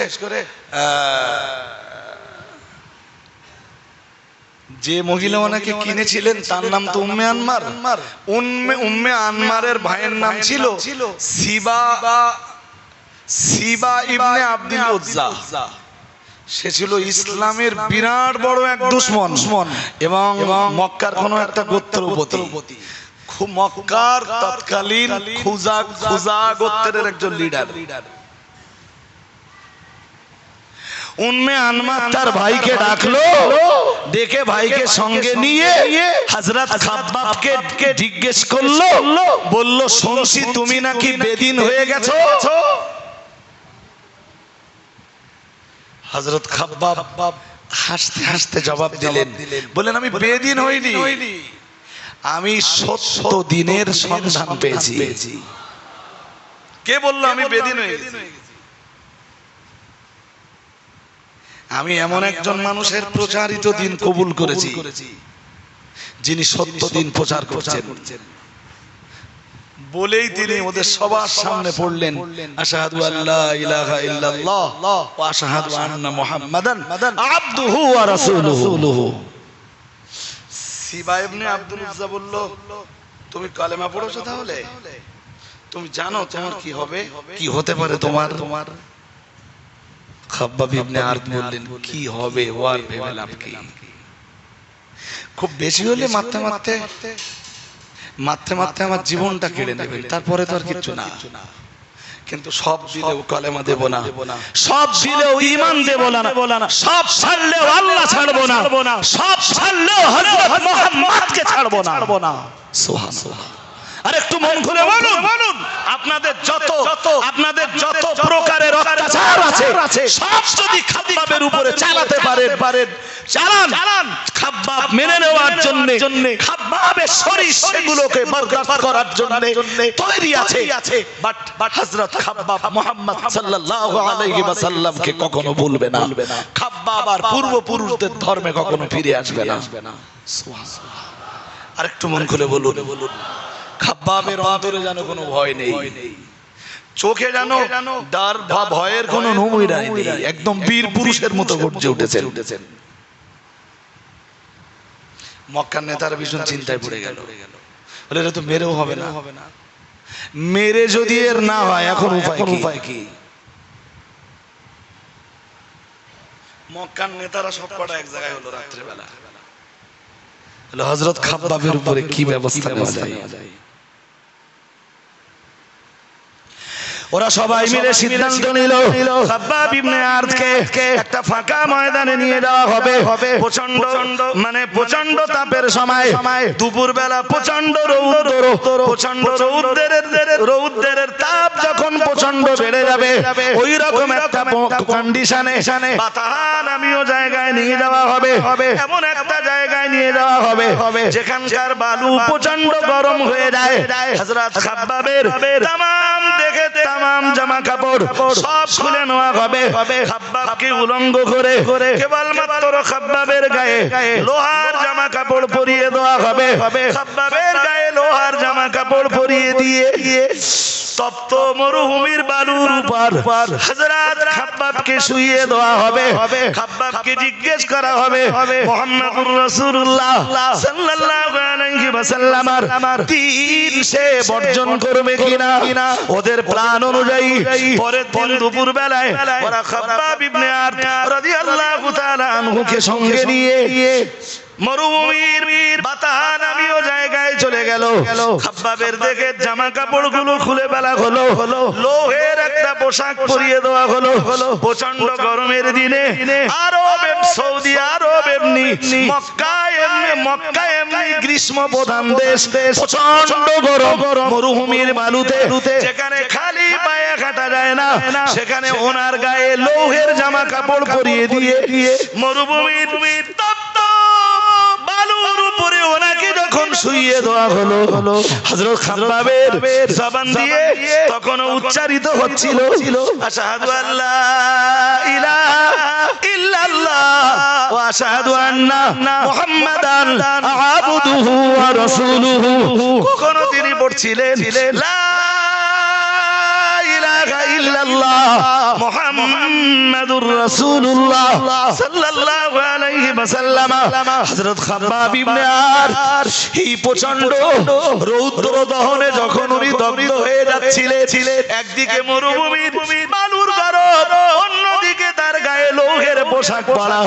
হযরত খাব্বাব ইবনে আরদ প্রচন্ড পিপাসার্ত হয়ে গেলেন, পানি করে চিল্লাতে লাগলেন, তোমরা আমাকে একটু পানি দাও, আমার পিপাসা নিবারণ করো। হযরত খাব্বাব ইবনে আরদ রাদিয়াল্লাহু তাআলা আনহুর আবেদনে ওরা সাড়া দিল না, এক ফোঁটা পানিও দিল না। হযরত খাব্বাব ইবনে আরদ প্রায় মৃত্যুর কোলে যখন ঢলে পড়লেন, খাব্বাবের মনিব চলে এলো, এসে বলল আজ আর নয়, চলো খাব্বাবকে এখান থেকে নিয়ে চলো। প্রিয় নবী মুহাম্মদুর রাসূলুল্লাহ সাল্লাল্লাহু আলাইহি ওয়াসাল্লামের প্রিয় সাহাবী খাব্বাব ইবনে আরদের প্রতি প্রতিনিয়ত ঠিক এই ধরনের জুলুম করত। উনি প্রচন্ড রৌদ্র দহনে দগ্ধ হয়ে রৌদ্রের প্রচন্ড তাপে ওনার গায়ে চামড়া যখন পুড়ে যেত, হযরত খাব্বাব পানি পানি করে চিল্লালো, এক ফোঁটা পানি ওনাকে দেওয়া হতো না। হযরত খাব্বাব রাদিয়াল্লাহু তাআলা আনহু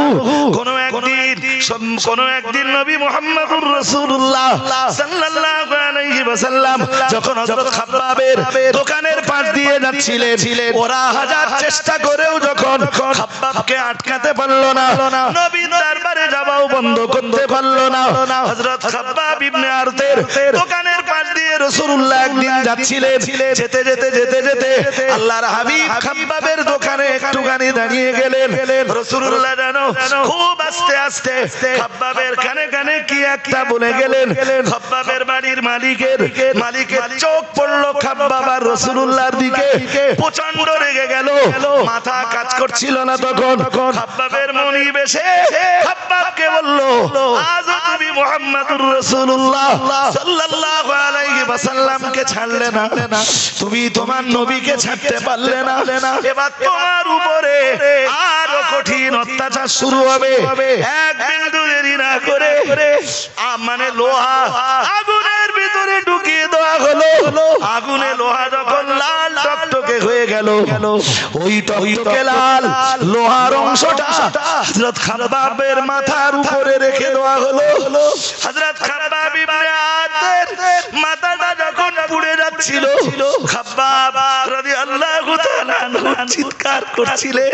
চিৎকার করতে করতে একটা পর্যায়ে হযরত খাব্বাব ইবনে আরত রাদিয়াল্লাহু তাআলা তিনি অজ্ঞান হয়ে গেলেন। বেশ কয়েকদিন ধরে খাব্বাবের উপরে এই অত্যাচার চলত। যখন জ্ঞান ফিরে আসতো, হযরত খাব্বাবের যখন হুঁশ ফিরে পেতেন, তিনি শুধু পড়তেন লা ইলাহা ইল্লাল্লাহ মুহাম্মাদুর রাসূলুল্লাহ সাল্লাল্লাহু আলাইহি ওয়াসাল্লাম। হযরত খাব্বাব ইবনে আরত রাদিয়াল্লাহু তাআলা আনহু হঠাৎ একদিন আল্লাহর শাহী দরবারে হাত তুললেন। আল্লাহর দরবারে হাত তুলে বললেন, আল্লাহ শুধু ঈমান কবুল করার কারণে, ওয়াহদানিয়াতকে আমার কলিজায় জায়গা দেওয়ার কারণে এরা আমার প্রতি যে অত্যাচার করছে, এরা আমার প্রতি যে জুলুম করছে, আল্লাহ উম্মে আনমান নামনি মেয়েটা আমার প্রতি যে অত্যাচার করেছে, আল্লাহ আমাকে যে শাস্তিটাও দিয়েছে, ওই শাস্তিও নিজে না পাওয়া পর্যন্ত ওকে তুমি মাউত দিও না। খাব্বাবের সেদিনের দোয়া আল্লাহর দরবারে কবুল হলো।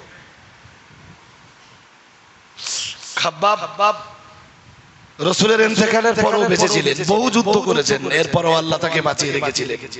ওমর যখন মুসলিম জাহানের খলিফা, একদিন ওমরের দরবারে এলেন। হযরত ওমর ওনাকে ভীষণ মর্যাদা দিতেন, খুব মর্যাদা দিতেন। হযরত ওমরের কাছে এলেন, ওমর পাশে বসালেন, বসিয়ে বললেন, ভাই খাব্বাব একটা কথা জিজ্ঞেস করব, তুমি ইসলাম কবুল করার পরে তোমার প্রতি কি ধরনের অত্যাচার হতো?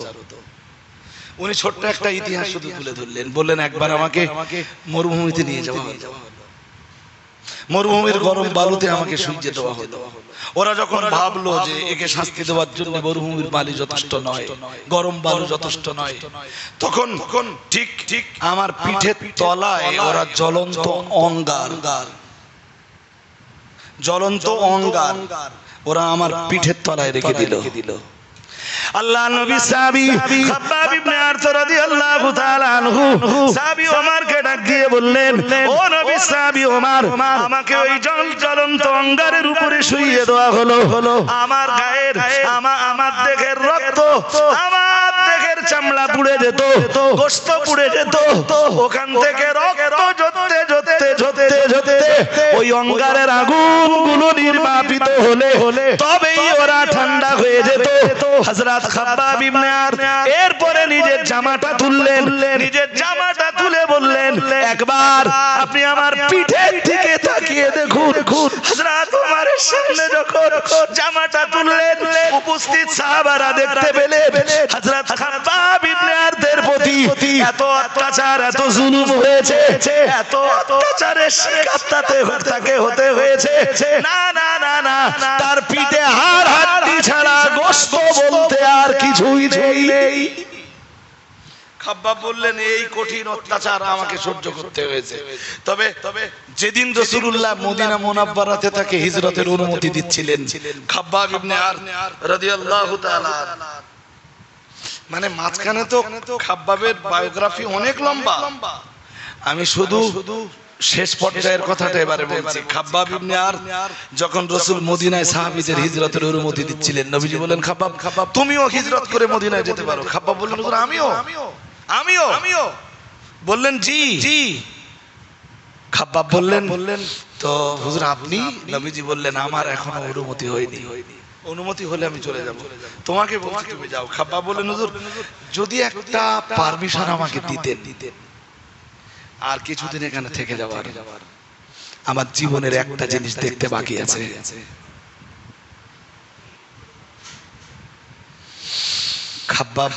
খাব্বাবের কথা শুনে নবীজি বললেন কি? আল্লাহ নবী সাহাবী খাব্বাব ইবনে আরত রাদিয়াল্লাহু তাআলা আনহু বললেন ইয়া রাসূলুল্লাহ ইয়া হাবিবাল্লাহ হুজুর আপনার জবানেই তো আমরা শুনেছি সালাসাতুম মুস্তাজাবুদ দাওয়া, তিন শ্রেণীর মানুষের দোয়া আল্লাহর শাহী দরবারে নিশ্চিত কবুল হয়ে যায়। ইয়া রাসূলুল্লাহ আপনি তো বলেছেন এক নম্বরে দাওয়াতুল ওয়ালিদাইন, বাবা মায়ের দোয়া সন্তানের জন্য আল্লাহর কাছে অবশ্যই কবুল হয়ে যায়।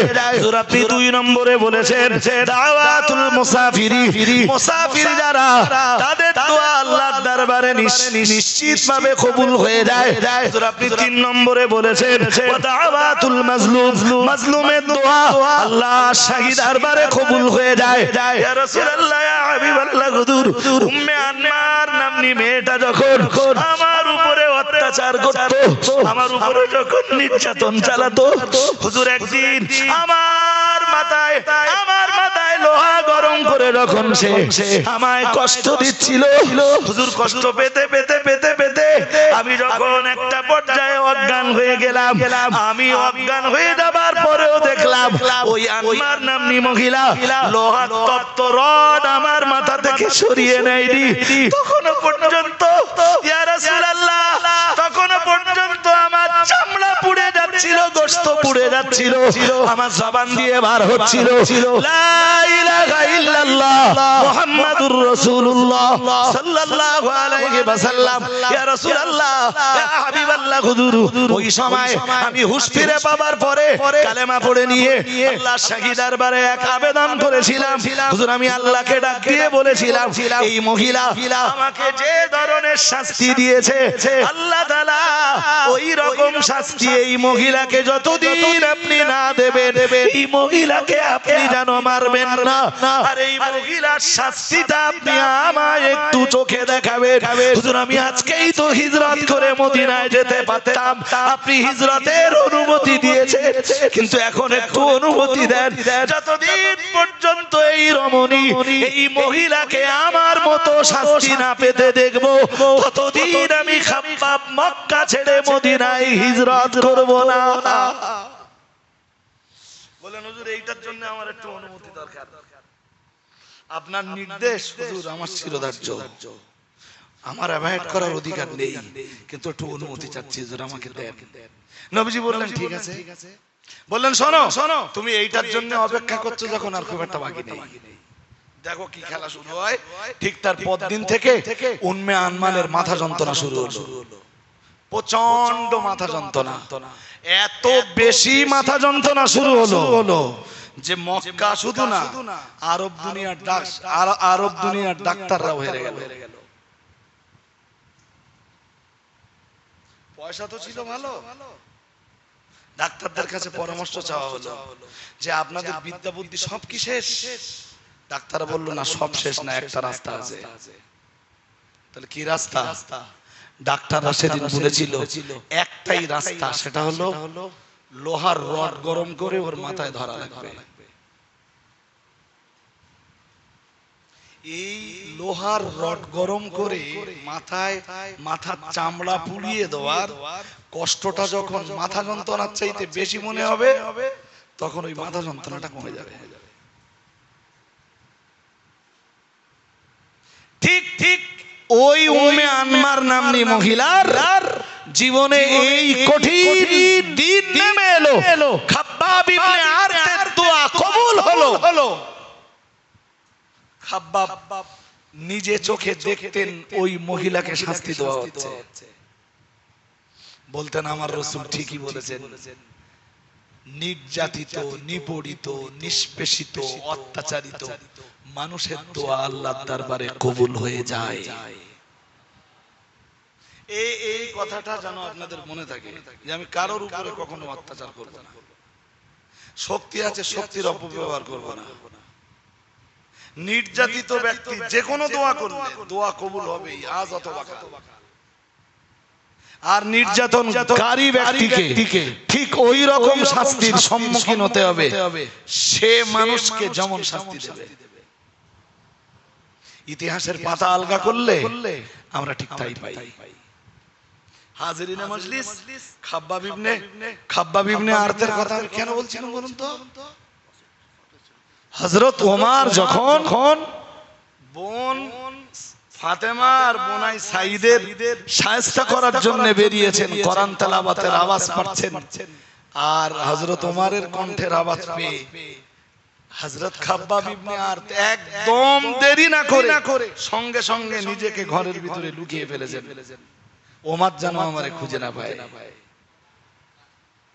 আমার এখনো মরবার টাইম হয়নি। খাব্বাব এইটাই ভাবতেন, আমার মৌতের সময় এখনো হয়নি, এখনো অনেক বাকি আছে। আমি এখনো মানুষকে দিনের অনেক তালিম দেব। ঘরের ভিতরে সেদিন খাব্বাবের কাজ একটাই, নবদীক্ষিত মুসলমানদেরকে আল্লাহর কোরআনের তেলাওয়াত শেখানো। কারণ তখনও নামাজের বিধান আসেনি, রোজার বিধান আসেনি, হজের বিধান আসেনি, তখনও যাকাতের বিধান আসেনি। সুতরাং আমারও বক্তব্য, এনি কন্ডিশন, যে কোনো পরিস্থিতিতে কোরআন শিখবার মতো একটা স্বচ্ছ পরিচ্ছন্ন মানসিকতা নিয়ে সবাইকে বাড়ি যেতে হবে। যে এলেমটা আল্লাহ প্রদত্ত ওহীর এলেম, ওই এলেম সবাই সকলের ভিতরে জায়গা দিতেই হবে। আমি ভালো জানি না, তবে মাদিন সাহেবের বক্তব্যের সময় যারা ছিলেন বলতে পারবেন। মাদিন সাহেব মনে হয় একবার বলছিলেন যে 2024 সালে এসে আজও যারা কোরআন শেখেননি, আমি লিখে দিতে পারি যে তারা মারা গেলে কবরে তাদের নাজাতের কোনো রাস্তা নেই। বলছিলেন মাদিন সাহেব, আমি কি করে জানলাম? লাইভ হচ্ছে তো, আমি গাড়িতে আস্তে আস্তে একবার লাইভটা খুলেছিলাম, দেখি কি আওয়াজ হচ্ছে, ওই 1-2 মিনিট শুনলাম। তাতে আমি বুঝে নিয়েছিলাম যে মাদিন সাহেব এডুকেশনের উপরে, শিক্ষার উপরে আলোচনা করেছেন। আমি মুসলমানদের প্রতি জুলুম, অত্যাচার, অবিচারের কিছু দৃশ্য তুলে ধরলাম। একটা কথা এখনো বাকি থেকে গেছে, আপনাদের মনে নেই? ওয়াজার বাড়বো না, একটা কথা বাকি থেকে গেছে, মনে আছে? সেই দেমাম ইবনে সালাবা সুদূর ইয়ামান থেকে সে এসছে রাসূলের ঝাড়ফুঁক করার জন্য। সে শুনেছে দারে আরকামে রাসূলুল্লাহ আছেন, আর আমি মুহাম্মদ সাল্লাল্লাহু আলাইহি ওয়াসাল্লামকে ঝাড়ফুঁক করার জন্য যাব। দারে আরকামে যখন দিমাম ইবনে সালাবা এলেন, এসে রাসূলুল্লাহর চেহারা দেখে তো অবাক। ওই নূরানি চেহারা, যে কেউ মুহাম্মদ সাল্লাল্লাহু আলাইহি ওয়াসাল্লামের চেহারা দেখলে আকৃষ্ট হয়, পৃথিবীর যে কোনো মানুষ। ওই চেহারা কি বলে যে তার গায়ে হাওয়া লাগতে পারে? দিমাম ইবনে সালাবা একদম অবাক হয়ে গেল, বলল হুজুর আমি না সুদূর ইয়ামান থেকে এসেছিলাম, শুনেছি আপনার গায়ে হাওয়া লেগেছে, আমি এসেছি আপনার ঝাড়ফুঁক করতে। নবীজি বললেন আমার হাওয়া লেগেছে? আমার বলেন জি, মক্কাবাসীরা তো তাই বলে, আপনার ঝাড়ফুঁক করতে এসেছিল। নবীজি কোরআনের কোন আয়াত সেদিন পড়েননি। আমরা ওই বক্তব্যের শুরুতে যেগুলো পড়ি দেখেছেন, মুসলিম শরীফের হাদিসে এসেছে, রাসূল খানিকটা পড়লেন, আলহামদুলিল্লাহি নাহমাদুহু ওয়া নাস্তাঈনুহু ওয়া নাস্তাগফিরুহু ওয়া নু'মিনু বিহি ওয়া নাতাওয়াক্কালু আলাইহি ওয়া নাউযু বিল্লাহি মিন শুরুরি আনফুসিনা ওয়া মিন সাইয়্যাতি আ'মালিনা। খানিকটা রাসূলুল্লাহ পড়লেন, পড়ার পরেই দিমাম ইবনে সালাবার চোখ মোটা মোটা হয়ে গেল। বলল হুজুর আটটু পড়বেন? নবীজি বললেন কি পড়ব? বললেন হুজুর যেটা পড়ছিলেন ওইটা আরেকবার পড়েন, শুনি। রাসূল বললেন ঠিক আছে, তুমি বলছো যখন পড়ি। রাসূল আবার ওইটা পড়লেন। দিমাম ইবনে সালাবার এতই ভালো লাগলো, বলল হুজুর আরেকবার পড়ুন। রাসূলুল্লাহ তিনবার পড়লেন। দিমাম ইবনে সালামা বললেন সামি'তু কাওলাল কাহানাতি ওয়াশ শুআরাই। হযরত দিমাম ইবনে সালাবা বললেন ইয়া রাসূলুল্লাহ, ইয়া হাবিবাল্লাহ হুজুর, আমি তো জাদুকরদের কথা শুনেছি, কবিদের কবিতা শুনেছি, জ্যোতিষীদের কথাবার্তাও শুনেছি, কিন্তু আজ আমি যা শুনলাম ইয়া রাসূলুল্লাহ ইয়া হাবিবাল্লাহ হুজুর, এই কথা তো জ্যোতিষীদের কথার সঙ্গে মেলে না, কবির কবিতার সঙ্গে মেলে না, এবং জাদুকরদের জাদুবিদ্যার সাথেও মেলে না। ইয়া রাসূলুল্লাহ ইয়া হাবিবাল্লাহ হুজুর, বেয়াদবি নেবেন না, আমি হাত লম্বা করছি, আমায় কালেমা পড়িয়ে দেন। ওরা তো আপনার নামে বলে বেড়ায়, আপনার গায়ে হাওয়া লেগেছে, এখন আমি দেখছি হাওয়া আপনার গায়ে না, মক্কার ধর্ম বিদ্বেষীদের গায়েই হাওয়া লেগেছে। হুজুর আমি বায়াত হয়ে যাব, আপনি আমাকে বায়াত করিয়ে দেন। হাত লম্বা করে দিলেন, হুজুর আপনি আমায় বায়াত করিয়ে দেন। ইয়ামান দেশের হযরত দিমাম ইবনে সালাবা কালেমা পড়ে মুসলমান হয়ে গেলেন। রাসূল বললেন তুমি তো কালেমা পড়েছো, তোমার ইয়ামান দেশে তোমার গোত্রের লোকের কি হবে? হযরত দিমাম ইবনে সালাবা বললেন হুজুর আমি দায়িত্ব নিয়ে বলছি, দেশের মাটিতে ফিরে যাবার পরে আপনার কথাগুলো আমার কওমের কাছে পৌঁছে দেব এবং তাদেরকেও কালেমা পড়িয়ে আপনার দরবারে হাজির করব।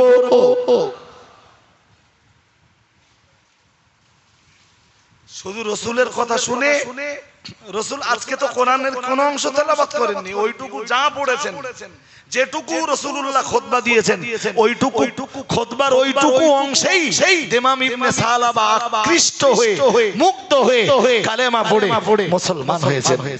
সুবহানাল্লাহ। আরেকটু মন খুলে বলেন, প্রত্যেকটা ছেলে আর প্রত্যেকটা মেয়েকে ইসলামের প্রতি আকৃষ্ট হওয়ার জন্য দরকার করা। 5 বছর 10 বছর ধরে যে যার এমনি কোরআন তেলাওয়াত অভ্যাস থাকবে, ওই এমনি আস্তে আস্তে সব ছেড়ে ভালো হয়ে যাবে। আল্লাহ আমাদের সুবুদ্ধি সমঝ দান করুন, বলুন আমিন, বলুন আমিন। আমার গ্রামে তো কালেকশনের সময় লাগে না, 2-5 মিনিট সামনের বছরের প্রস্তুতির জন্য আপনাদের একটু কথা বলতে হবে। তার আগে সালামটা পড়ে নেই, একদম সময় নিলে হবে না, 5-7 মিনিট কথা বলবো। এখন তো আর বাৎসরিক ইসারের সব হবে না, এই মজলিসটাই হবে প্রতি বছর ইনশাআল্লাহ, যতদিন 26শে ফাল্গুন আমরা ফিরে না পাই। আর এমনি নবী দিবস তো ছোট হলেও প্রতি বছর হয়, এবার একটু বড় করে হয়েছে এই জন্য যে বাৎসরিক ইসারের সব আমরা আর করতে পারবো না, কারণ ওই সময় এবার সম্ভবত 17ই ফাল্গুন থেকে রোজা পড়তে পারে, একদিন কম বেশ হবে, বিষয়টা আলাদা। উঠে দাঁড়ান সালাম পড়ি। ইয়া নবী সালাম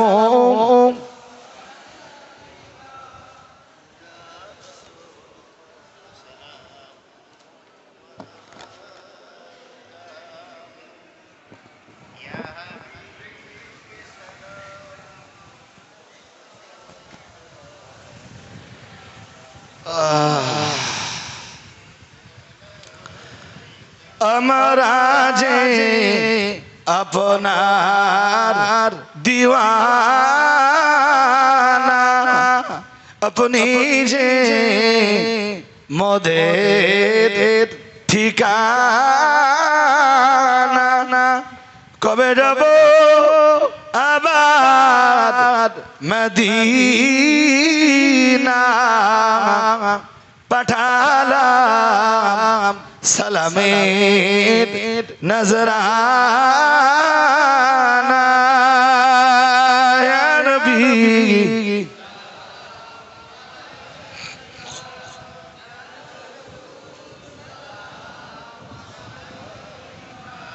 ইয়া হাবিবি সালাম।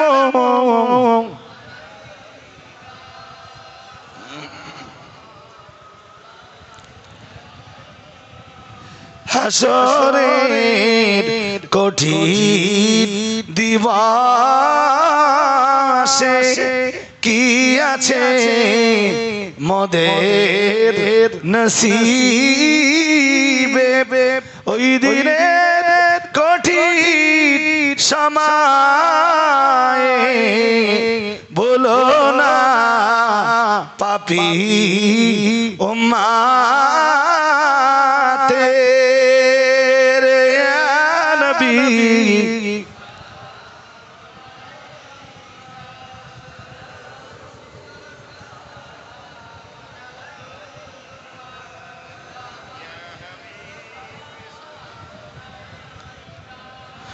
সালাম নবী দে সরদার সাজিয়া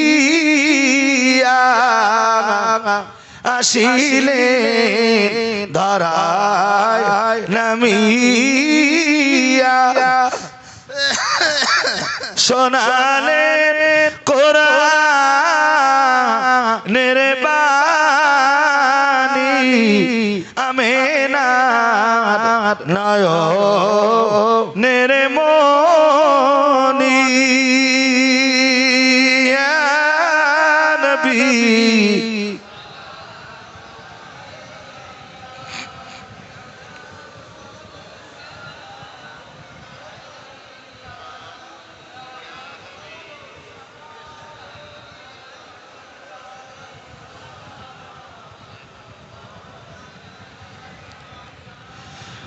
তোমারি অসিলা দিয়া কাদিলেন আদম ও হাওয়া মাবুদের ওই লোদায়া কবুল করিলেন